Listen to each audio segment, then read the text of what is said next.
Paradoks našeg vremena kroz istoriju da imamo veće zgrade, ali kraće živce. Šire puteve, ali uža gledišta. Trošimo više, ali imamo manje. Kupujemo više, ali uživamo manje. Imamo veće kuće i manje porodice. Više pogodnosti, ali manje vremena. Imamo više diploma, ali manje razuma. Više znanja, ali manje rasuđivanja. Više stručnjaka, ali ipak više problema. Više medicine, ali manje zdravlja. Pijemo previše, pušimo previše, trošimo nesmotreno. Smejemo se premalo, vozimo prebrzo. Previše se ljutimo, prekasno ležemo. Ustajemo previše umorni, čitamo premalo, gledamo TV previše i molimo se retko.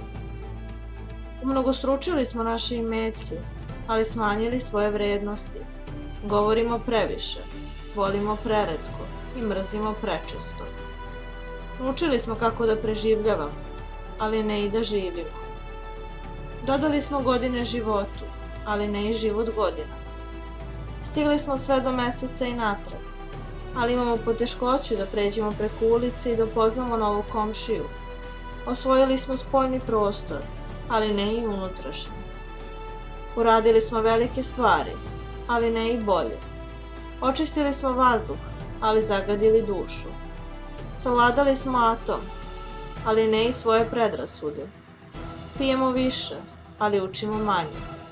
Planiramo više, ali postižemo manje. Naučili smo da žurimo, ali ne i čekati. Gradimo više kompjutera da se drže više informacija, da proizvede više kopija nego ikad, ali mi komuniciramo sve manje i manje.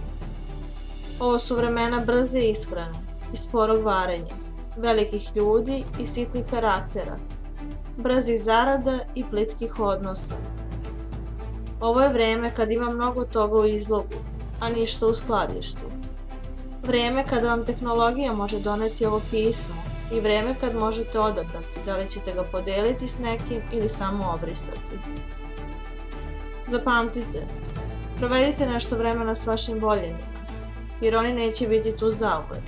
Zapamtite, recite po neku ljubaznu reč onome koji vas gleda sa strahopoštovanjem, jer će ta mala osoba uskoro odrasti i otići. Setite se da date topao zagrljaj onome kraj vas, jer je to jedino blago koje možete dati svojim srcem, a ne košta ni pare. Setite se da kažete volim te, vašem partneru i vašim voljenima, ali najviše od svega i mislite tako. Poljubac i zagrljaj će zakrpiti povredu kada dolazi duboko iz vas.